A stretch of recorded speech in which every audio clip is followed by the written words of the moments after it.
حضرت امام احمد بن حنبل فرماتے میں غلام خریدنے گیا،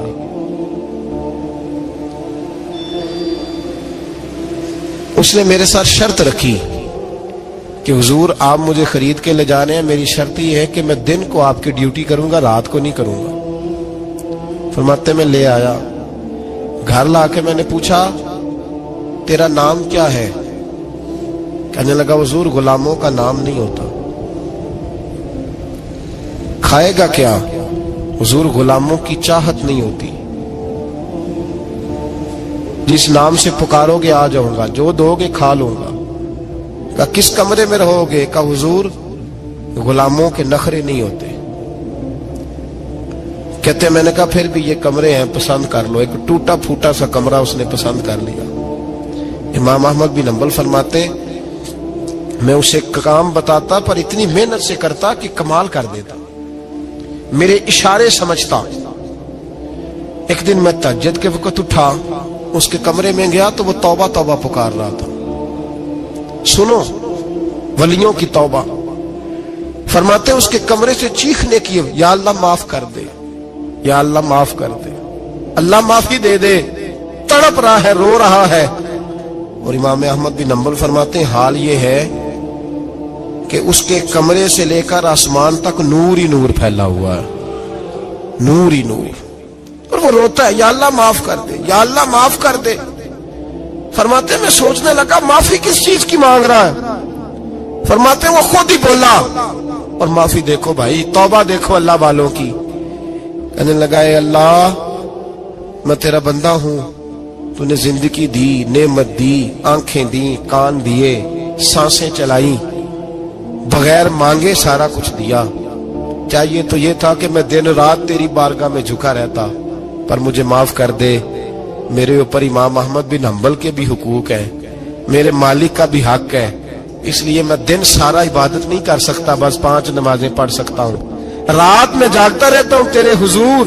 اللہ وہ جو سارا دن میں عبادت نہیں نہ کر پاتا مجھے معاف کر دے، خدایا میری غلطی معاف کر دے، اللہ مجھے بخش دے۔ اور راتی ساری کر کر زاری، نیند اکھاں تھی توندے، فجرے وہی گناہگار کا آمن، سب تو نہیں، یا اللہ چاہیے تھا میں 24 گھنٹے سجدے کرتا، بخش دے، یہ میری خطا معاف کر دے۔ ساون کی کالی راتوں میں جب بوندا باندی ہوتی ہے، وہ راتوں کو اٹھ اٹھ روتے، جب خلقت ساری سوتی ہے، اور درویش کہنے لگے رات پوے تے بے دردانو، نیند پیاری آوے، درد مندانو یاد سجن دی، ستے امیان جگاوے۔ یا اللہ معاف کر دے، میں سارا دن سجدے نہیں کر پاتا، سارا دن لمبی نہ، معافی دے دے، یہ توبہ ہے اللہ والوں کی۔ امام احمد بن حنبل فرماتے ہیں فجر کے وقت وہ میرے ساتھ مسجد گیا، میں نے اس کا چہرہ دیکھا، میں اس کو کونے میں لے گیا، میں نے کہا جا تو اللہ کی رضا کے لیے آزاد ہے، جا میں اپنے حق معاف کرتا ہوں، مکان تیرے پاس رہے گا، کھانا تجھے ملے گا، تو آزاد ہے۔ اس نے کہا حضور ہوا کیا؟ ہوا کیا؟ ہماری تو خواہش ہے نا کہ بندہ اس وقت ملنے آئے جب میں تسبیح پڑھ رہا ہوں، کوئی اس وقت گھر پہنچے جب میں سجدے میں ہوں، لوگوں کو پتا چلے بڑا نیک ہے، بڑا نمازی ہے۔ اس وقت کسی کی نظر پڑے جب میں بالکل قرآن پاک پہ بیٹھا ہوں۔ فرماتے ہیں جب میں نے کہا نا تو آزاد ہے، تو کہنے لگا حضور کیا ہوا؟ فرمانے لگے رات میں نے تیری توبہ دیکھ لی ہے، توبہ دیکھ لی۔ امام صاحب فرماتے ہیں وہ پھر تڑپ کے رویا، سجدے میں سر رکھا، تو نے یہ کیا عجب کیا، مجھ کو بھی فاش کر دیا، میں ہی تو ایک راز تھا سینہ کائنات میں سراپا مخزن راز تھا، میں رہا تھا مدتوں راز میں، یہ تیرا شوق کے دید کشاں کشاں مجھے بھی کھینچ لایا مجاز میں۔ اے اللہ پردہ ہی کھول دیا ہے تو نے، یہ عبادتیں، یہ توبہ، یہ ریاضتیں، یہ تیرا میرا راز تھا، اللہ تو نے پردے ہی کھول دیے، مہربانی کر مجھے پردہ پوشی عطا فرما، اللہ معاف کر دے، مجھے پردہ پوشی عطا کر۔ حضرت امام احمد بن حنبل فرماتے ہیں سجدے میں اس نے بلند آواز سے اللہ اکبر کہا، پھر وہ گرا، اس کی روح پرواز کر گئی، پرواز کر گئی، چلا گیا، رخصت ہو گیا۔ یہ عاشق کا جنازہ ہے، ذرا دھوم سے نکلے، محبوب کی گلیوں سے ذرا گھوم کے نکلے۔ او بھائی اس بات پہ بھی توبہ ہے کہ یا اللہ میں سارا دن نفل نہیں، یہ اللہ کے ولیوں کی توبہ ہے، سارا کچھ کر کرا کے نا، سارا کچھ کر کرا کے پھر بھی معافی، ڈیوٹیاں کر کے ساری پھر بھی معافی، یا اللہ معاف کر دے، سارا دن عبادت کر کے پھر بھی کہتے اللہ بخش دے۔ وہ نیکوکار ہونے کے باوجود توبہ کرتے ہیں، یہاں گناہگار ڈٹے ہوئے، ڈٹ گئے۔ توبہ بندے کو اللہ کے قریب کر دیتی ہے۔ ہم لوگ کہتے ہیں گناہ ہوں گے تو توبہ کریں گے نا، اور ہمارے زمانے میں تو گناہگار ہے ہی نہیں، سارے نیکوکار ہیں، اللہ ماشاءاللہ۔ گناہگار ہوں گے تو توبہ کریں گے۔ کئی دفعہ نا ہمارا بھائی ناراض ہو جاتا ہے، دوست ناراض ہو جاتا ہے، تو وہ جب ناراض ہوتا ہے نا بہت زیادہ بولتا نہیں، تو ہم پھر قریب جاتے ہیں، اس کو پوچھتے ہیں کیا بات ہے، کیوں ناراض ہے، ادھر دیکھیں میری طرف، کیوں ناراض ہے، کیا ہوا؟ وہ کہتا ہے نہیں نہیں بس چھوڑو، ہمیں نہیں پتا ہوتا، تفصیل پوچھنی پڑتی ہے، بات کرنی پڑتی ہے، پھر وہ بتاتا ہے کہ وہ جو تو نے ایک جملہ کہا تھا نا وہ تجھے نہیں کہنا چاہیے تھا۔ پھر ہمیں خیال آتا ہاں مجھ سے غلطی ہو گئی، پھر ہم کیا کرتے ہیں؟ معافی مانگتے ہیں، راضی کرتے ہیں۔ ہوتا ہے ایسے کہ نہیں ہوتا ہے نا جناب؟ تو بندے سے تو بعض اوقات ایسا معاملہ ہو جاتا ہے تجھے پتا نہیں، تو کیا اللہ کی ایسی نافرمانی نہیں ہو جاتی جس کا تجھے پتہ ہی نہ ہو؟ اللہ کے بندے روز رات کو معافی مانگ کے سوتے تھے، روز، پتہ نہیں کوئی انجانے میں جملہ نہ نکل گیا ہو، ہر وقت ڈرے رہتے تھے، سیمر بندوں سے نہیں، کس سے؟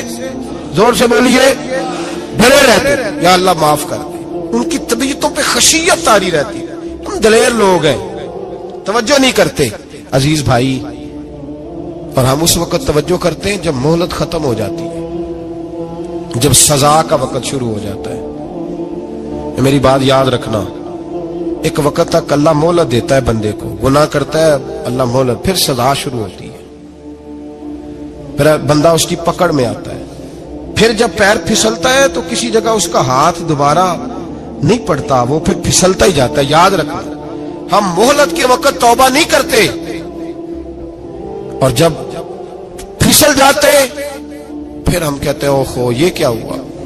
دیکھو حضرت حبیب اجمی رحمت اللہ علیہ سود کا کاروبار کرتے تھے، اب تو لوگوں نے نام بدل دیا ہے نا، سود کا نام لوگوں نے پرافٹ رکھا ہے، اور بڑے بڑے حسین لوگ ہیں، اور نئے نئے ہمارے ترجمے، اور میں وہ پیسے غریبوں کو دے دیتا ہوں۔ کبھی گندے پانی سے وضو ہوا ہے؟ تو گندے رقم سے غریبوں کا بھلا کرے گا تجھے ثواب ملے گا؟ تو مذاق کر رہا ہے تو دین کے ساتھ۔ کبھی گندے پانی سے بھی وضو ہوا ہے؟ میں غریبوں کو کیا مطلب ہے اس بات کا؟ نبی پاک سے زیادہ تجھے غریبوں سے پیار ہے معاذ اللہ؟ حضور نے نہیں کہا سود لے لو اور غریبوں کو دے دینا، حضور رحمت للعالمین ہے نا، تو چاہیے تھا کچھ ایک ہمیں دے کے جاتے۔ حبیب اجمی کہتے ہیں میں سود کا کاروبار کرتا تھا، حضرت حسن بصری کبھی کبھی مجھے ملتے تھے اور مجھے فرمایا کرتے تھے مہلت سے فائدہ اٹھا، کہیں ایسا نہ ہو تیری سزا شروع ہو جائے، مہلت سے فائدہ اٹھا، اللہ نے مہلت دی ہوئی ہے، تو سمجھتا ہے میں بڑا سمارٹ ہوں، میری بڑی عقل ہے، میں کہیں الجھ نہیں رہا، میں جا رہا ہوں دھوکے دیے جا رہا ہوں تو کوئی مجھے پکڑ ہی نہیں رہا، یہ مہلت ہے، فائدہ اٹھا، ورنہ پھر جب وہ پکڑنے پہ آتا ہے ان بطش ربک لشدید، پھر اس کی پکڑ سخت ہے۔ توبہ کر لے، مہلت کے وقت توبہ کر۔ کہتے میری دل پہ بات اثر نہیں کرتی تھی، میں جی کرتا، ارادہ کرتا پر چپ کر جاتا، میرے پاس بڑی رقم تھی لوگوں کو دے رکھی تھی سود پہ، میں وہ پیسے لاتا اور اسی سے میرا سارا کام چلتا۔ میں نے تجزیے پڑھے ہیں، مجھے یقین نہیں آتا، ویسے میں نے تجزیے پڑھے ہیں کہ لوگوں نے اربوں روپیہ بینکوں میں رکھا ہوا ہے، مجھے نہیں پتا، لیکن میں نے جو اخباروں میں پڑھا اربوں روپیہ ہے، اور لوگ سود کا کاروبار کرتے ہیں اور کمائی کھاتے ہیں سود کی، معاذ اللہ، استغفر اللہ۔ فرماتے میں نے کہا مولوی پیر صوفی بتاتے ہی رہتے ہیں، میرے پہ اثر نہیں ہوتا تھا۔ فرماتے ایک دن نا ایک بندے کی گوشت کی دکان تھی، اس سے میں نے سود لینا تھا، میں اس کی دکان پہ گیا، پیسے رکھ، اس نے کہا یار مہلت دے، نہیں ہے، کہا ادھر پیسے رکھ، یار نہیں تیری مہربانی، کہا چل پھر اتنے کلو گوشت اتار، لیکن پیسے پھر بھی باقی ہیں سود والے۔ کہتے وہ گوشت میں اتار کے لایا، میری بیوی بھی مجھے روز سمجھاتی تھی کہ باز آ جا، کہتے میں گوشت گھر لایا.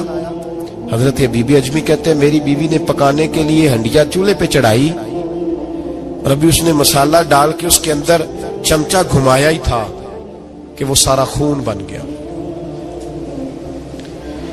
میری بیوی چلائی, کہنے لگی جلدی آ, تو بھی برتن لا, بچے بھی بلا, میں بھی بیٹھتی ہوں. یہ خون بن گیا جو تو غریبوں کا نچوڑ کے لایا تھا, آج خون پیئیں گے سارے, آ جا. کہتے ہیں اب میرے ذہن میں بات گونجی حضرت حسن بصری کی کہ وقت پہ توبہ کر لے, کہیں تیری سزا نہ شروع ہو جائے. مہلت کے وقت توبہ کر, کہیں سزا نہ شروع ہو جائے, آج بچ جا. فرماتے آواز گونجی, میں سمجھ گیا کہیں سزا تو نہیں شروع ہو گئی. میں تڑپا, بچے گود میں بٹھا کے میں کھل کے رویا.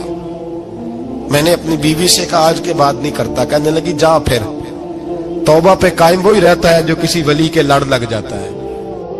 تو ادھر توبہ ادھر ٹوٹ جاتی ہے. جا کسی کے ہاتھ میں ہاتھ دے تاکہ تو توبہ پہ قائم رہے, تاکہ وہ تیری بیٹری چارج کرے, تیرے ایمان کو حرارت دیتا رہے. کہتے میں نکلا گھر سے حضرت حسن بصری کے پاس توبہ کرنے. ابھی میں رستے میں تھا تو چھوٹے چھوٹے بچے کھیل رہے تھے. فرماتے ہیں بچے کھیل رہے تھے, ایک بچہ پکارا, کہنے لگا پیچھے ہٹ جاؤ, پیچھے ہٹو, بہت بڑا سود خور ہے یہ, ایسا نہ ہو اس کا سایہ ہم پہ پڑے تو ہم بھی نحوست والے ہو جائیں, پیچھے ہٹ جاؤ. کہتے ہیں ایک اور چوٹ لگی. میں نے کہا یا اللہ تیری ننھی مخلوق بھی مجھ سے نفرت کرتی ہے, یہ بھی. فرماتے حضرت حسن بصری کے پاس گیا تو قدموں پہ سر رکھ کے میں بڑا رویا. میں نے کہا میرے لیے دعا کر, عرش کا مالک مجھ سے راضی ہو جائے. سنا ہے جب آپ دعا کرتے ہیں تو بڑی جلدی سنتا ہے. پتہ سارا ہے سردار نو کیتی آندا, پردہ چپایا ہی پلا اسی, دعا کر وہ مجھ سے راضی ہو جائے. اب تو میرے بچوں کی ہنڈیا میں خون آنے لگا ہے, مہربانی کر. کہتے حضرت حسن بصری نے کہا تجھے مبارک ہو, میں دیکھ رہا ہوں تیری توبہ سچی ہے تو اللہ بھی تجھ سے راضی ہو جائے گا. میں دیکھ رہا ہوں تیرے اندر احساس, تیرے لفظ بتاتے ہیں تو کھری تو جا, اللہ بڑا مہربان ہے. کہتے تسلی دی, پیار کیا, کھری توبہ کی, بیعت ہوا, واپس آیا تو بچے وہیں کھیل رہے تھے, ابھی کھیل رہے تھے. فرماتے میں ڈرتے ڈرتے ان کے پاس سے گزرا تو ایک بچہ پکارا, کہنے لگا پیچھے ہٹ جاؤ, پیچھے. اللہ کا ولی حبیب اجمی آ رہا ہے, اللہ کا ولی حبیب آ رہا ہے. کہیں ایسا نہ ہو ہمارے پیروں سے کوئی مٹی اڑے اور ولی کے کپڑوں پہ پڑ جائے اور ہم اللہ کے ولی کے بے ادب ہو جائیں. پیچھے ہٹو, رستہ دے دو. فرماتے میں اللہ اکبر کہا. میں نے کہا مالک تیرے قربان جاؤں, ابھی میں نے توبہ کی اور ابھی تو نے اپنی مخلوق کے دل میری طرف موڑ دیے. ابھی بھائی توبہ کھری سچی, مہلت کے وقت توبہ کرو. پھر جب وہ والا وقت آتا ہے نا جب سزا شروع ہو جاتی ہے پھر مشکل ہو جاتا ہے. میرے رسول پاک علیہ السلام نے فرمایا سکھوں میں دعائیں مانگا کرو, رب دکھوں میں جلدی قبول کرے گا. سکھوں میں مانگ لو, دکھوں میں جلدی قبول ہوگی. تم صرف دکھوں میں مانگتے ہو پھر حکمت الہی کے تحت دیر ہوتی ہے. بھائی پہلی ولی کی صفت یہ ہے کہ وہ توبہ کرنے والے ہوتے ہیں. ولی کی پہلی صفت کیا ہے؟ اقبال نے کہا تھا, اس نے کہا مرید سادہ تو رو رو کے ہو گیا تائب, کاش اس پیر مغاں کو بھی مل جاتی توبہ کی توفیق. اس نے کہا اللہ کرے پیر بھی توبہ کر لے, مرید تو بڑا رو گیا بیچارہ, اللہ کرے یہ بھی توبہ کرے, یہ بھی باز آئے. توبہ انسان کو نوازتی ہے ہر وقت, ہر جملے سے, ہر بات سے. اور ایسی غلطیاں جن کا ہمیں پتہ ہے ان سے تو کرنی ہے, جن کا نہیں بھی پتا ان سے بھی. اب کیا کریں؟ التائبون العابدون, اب اللہ کی عبادت کریں. ولیوں کی دوسری صفت کیا ہے؟ وہ اللہ کی. ہمارے زمانے میں نفلوں کا رواج ہی ختم ہو گیا ہے. عصر کی پہلی 4 سنتے ہیں, عشاء کی کتنے فیصد لوگ پڑھتے ہیں؟ ہمارے بزرگوں کا طریقہ تھا, گھروں میں حجرے مخصوص ہوتے تھے. نبی پاک صلی اللہ علیہ وسلم نے فرمایا گھر کو قبرستان نہ بناؤ, کچھ نوافل گھروں میں بھی پڑھا کرو. وہ اذانوں سے پہلے وضو کر کے بیٹھے ہوتے تھے, مصلے آباد ہوتے تھے, اور بہت سارے بزرگوں کی قبریں اس جگہ پہ بنی جہاں وہ عبادت کرتے تھے. نفلوں سے دور ہے ہم, نفلوں سے. نفل سے کیا ملتا ہے؟ نفل پڑھنے سے رب رحمان ملتا ہے, اللہ ملتا ہے نفل پڑھنے والے کو. بخاری مسلم میں موجود ہے میرے نبی پاک صلی اللہ. لیکن شرط یہ ہے کہ نفل اللہ کی رضا کے لیے پڑھے. وہ ساری دنیا کو سویرے بتائے نا کہ جدو میں سویرے 3 بجے اٹھیا نا ادو میں ویکھیا تے کتے بھونک رہے سن. اللہ کے ولی اولیاء اللہ یہ ایک پورا باب ہے دین اسلام کا. قیامت تک اولیاء اللہ امت مسلمہ میں موجود رہیں گے. کوئی دور بھی کوئی وقت بھی اولیاء کے وجود سے خالی نہیں ہوگا. ایک لفظ بعض لوگ بولتے ہیں جو اچھا نہیں ہے، کہتے ہیں جی اس دور میں کوئی نہیں اللہ کا ولی. یہ کیسے ہو سکتا ہے؟ یہ کیسے ممکن ہے؟ ہماری پہچانوں میں کمی ہے، توجہ میں کمی ہے، ورنہ ولیوں کا وجود اسلام کی صداقت کی دلیل ہے. یہ دلیل ہے. نبی پاک صلی اللہ علیہ وسلم کا یہ معجزہ ہے کہ قیامت تک حضور کی امت میں اللہ کے ولی ہوتے رہیں گے. اور پورا مضمون ہے یہ قرآن پاک کا، الا ان اولیاء اللہ لا خوف علیہم ولا هم يحزنون. پورا مضمون ہے یا ایھا الذین آمنوا اتقوا اللہ وکونوا مع الصادقین واتبعوا سبیل من اناب الی. پورا مضمون، جگہ جگہ اللہ کے ولیوں کی علامت ہے. واتبعوا سبیل من اناب الی، اس کے پیچھے چل جو میرے پیچھے چل رہا ہے. اللہ فرما رہا ہے جو میری طرف رجوع کر رہا ہے تو اس کے پیچھے چل. یا ایھا الذین آمنوا اتقوا اللہ، اے ایمان والو اللہ سے ڈر جاؤ. وکونوا مع الصادقین، اور سچوں کی سنگت اختیار کرو.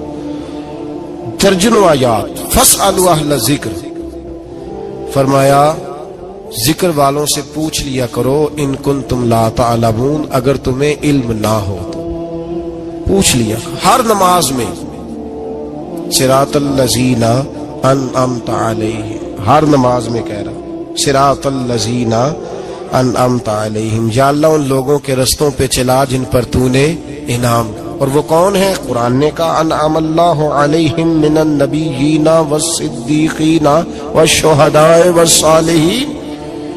اچھا نماز کے اندر کہتا رہتا ہے ولیوں کے پیچھے چلنا ہے، یا اللہ چلا، باہر نکل کے مکر جاتا ہے، مکر جاتا ہے، کہتا ہے مجھے خود قرآن حدیث آتا ہے.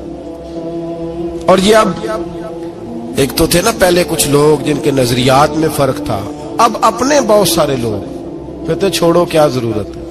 بھئی پورا مضمون ہے قرآن پاک کا اللہ کے ولی، پورا ایک مضمون ہے، حدیث کا پورا باب ہے. آج میں صفات اولیاء عرض کرنے لگا ہوں، پہلے یہ تو سمجھ لینا جن سے پیار کرنا ہے وہ ہوتے کس طرح کے ہیں. آج یہ سمجھ لیں کہ ولی بنیادی طور پر ہوتا کون ہے. ایک ہے میں کہوں کہ ولی فلاں ہوتا ہے، ایک ہے کہ کوئی بزرگ کہیں، اور اس سے تھوڑا آگے بڑھیں تو اگر صحابی بتائیں پھر تو کیا ہی بات ہے. اور اگر بالکل ہی ہم اتھارٹی پہ جانا چاہیں بنیاد پہ تو بہتر نہیں ہمیں خدا بتا دے اور محمد مصطفیٰ بتا دے صلی اللہ علیہ. یہ سب سے مضبوط بات نہیں؟ کیا خیال ہے؟ 100 گلاں تے سرے تے گنڈ. بھئی پوچھو ہی نہ کسی سے، ڈائریکٹ قرآن پاک سے پوچھ لو ولی کون ہوتے ہیں. صحیح ہے؟ اج گل مکدی نہ مکائیے، ضرورت ہی نہ رہے. ایک کہتا میں بابا صاحب سے سنا ہے، دوسرا کہتا میں نے خواجہ صاحب سے سنا ہے، تیسرا کہتا میں نے فلاں صاحب سے سنا ہے. بھئی ضرور، کوئی عرض نہیں. یہ سارے لوگوں کی بات سارا آنکھوں پہ، پر جو بات اللہ بیان فرمائے، جو بات اللہ کا قرآن بیان فرمائے وہ سب سے مضبوط ہے کہ نہیں؟ تو قرآن نے ولیوں کی علامت بیان کی. سورہ توبہ ہے، آیت نمبر 112 ہے، 11واں سپارہ ہے، گھر جا کے پڑھیں. اللہ فرماتے ہیں ولی کون ہوتے ہیں، میرے کامل بندے کون ہوتے ہیں. اللہ فرما رہا ہے التائبون، اللہ کے ولیوں کی پہلی علامت یہ ہے کہ وہ توبہ کرنے والے ہوتے ہیں. توبہ کا لغوی معنی ہے رجوع کرنا، یعنی وہ اللہ کی طرف توجہ کرنے والے ہوتے ہیں. التائبون العابدون، وہ توبہ کرنے والے ہوتے ہیں اور عبادت کرنے والے ہوتے ہیں. پھر فرمایا العابدون الحامدون. وہ یہ آپ نے غور سے سننی ہے بات، خاصی توجہ کرنی ہے. یہ قرآن پاک ہے نا جی، یہ سب سے توجہ والا معاملہ ہے، خاص غور کریں. اور رٹا ختم کرنے لگا ہوں آج. جو قرآن پاک بیان کرے اس پہ اتفاق کرنا چاہیے کہ نہیں؟ کرنا چاہیے نا اتفاق، ضروری بات ہے نا جی. تو یہ ہمارے پاس قول فیصل ہے اللہ کی کتاب. ہمیں باہر جانے کی ضرورت. کسی نے ٹال والا ولی سمجھ لیا ہے, کسی نے گال والا ولی سمجھ لیا ہے, کوئی ولی بنا کے بیٹھ گیا ہے, کوئی بنا کے. جاہل مطلق, پرلے درجے کے جاہل لوگ, دین کی روح ابجد کا نہیں پتا, اور مصیبت گلے میں ڈالی ہوئی ہے. پتہ نہیں کیا مائنڈ سیٹ ہے لوگوں کا بھی, کس طرح لوگوں کو قابو کرتے ہیں این فرائض چیزوں پہ. اب یہ ملنگوں نے پکا رٹا لگایا, کہتے ہیں مولویاں کو نہ جایا جائے. اور میں کہتا رہتا ہوں, میں بھی اس مولوی کے خلاف ہوں جو مولوی دینداری نہیں کرتا, دنیا داری کرتا ہے. پر مولوی کا معنی مولا والا, کیا ترجمہ ہے؟ عجیب تو آدمی ہے, پکا رٹا. وہ ہمارے سندھ کے راجے مہاراجے سائیں, پنجاب کے وڈیرے اپنے گاؤں میں سکول نہیں بننے دیتے تھے, اس لیے کہ وہ کہتے تھے اگر ان کے بچے پڑھ گئے نا تو ہماری بھینسوں کو چارہ کون ڈالے گا. اسی طرح یہ جو پیر ہے نا آج کل کے, یہ علماء کے پاس نہیں جانے دیتے, کہتے ہیں پتہ لگ گیا تو سانو مننا ہی کو نہیں ہے نا, لہذا ان کو دور دور رکھو تاکہ یہ کہیں ایسا نہ ہو کہ ہم سے پیچھے. ادھر تسی بابا دھیانے لایا ہے کہانیاں سنا کے. اب تو لوگ دین بھی قوالوں سے سیکھتے ہیں, قوالوں سے معاذ اللہ, اور ایسے ایسے کفر ہے معاذ اللہ ثم معاذ اللہ. تو جو قرآن بیان کرے وہ ہمارے لیے سب سے بہتر نہیں.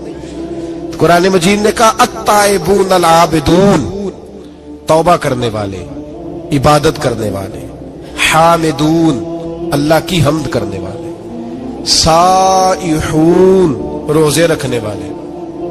کون جی؟ ولیوں کی علامتیں, روزے رکھنے والے. راکعون ساجدون, رکوع کرنے والے اور سجدے کرنے والے, رکوع کرنے والے اور سجدے کرنے والے. بس توبہ کی, رکوع کیا, سجدہ کیا, نماز پڑھی, عبادت کی, یا اللہ کافی ہے؟ فرمایا نہیں.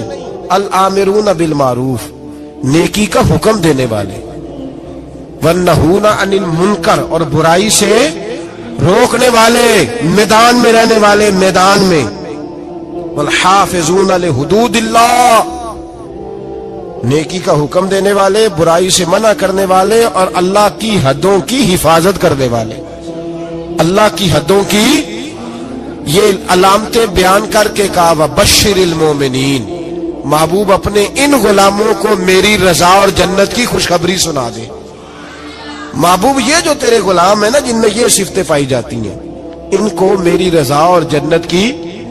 یہ توبہ کرنے والے, پھر فرمایا عبادت کرنے والے, اللہ کی حمد کرنے والے, رکوع کرنے والے, سجدے کرنے والے, نیکی کا بولیے اور برائی سے من, اور اللہ کی حدوں کی. محبوب انہیں خوشخبری دو جنت کی. انہیں توبہ. ولی وہ والی توبہ نہیں کرتے جو ہم توبہ کرتے ہیں شب برات کی ساری رات استغفر اللہ, یا اللہ معاف کر دے, چیخوں کی آوازیں مسجد میں, ہر مسجد سے رونے کی آواز.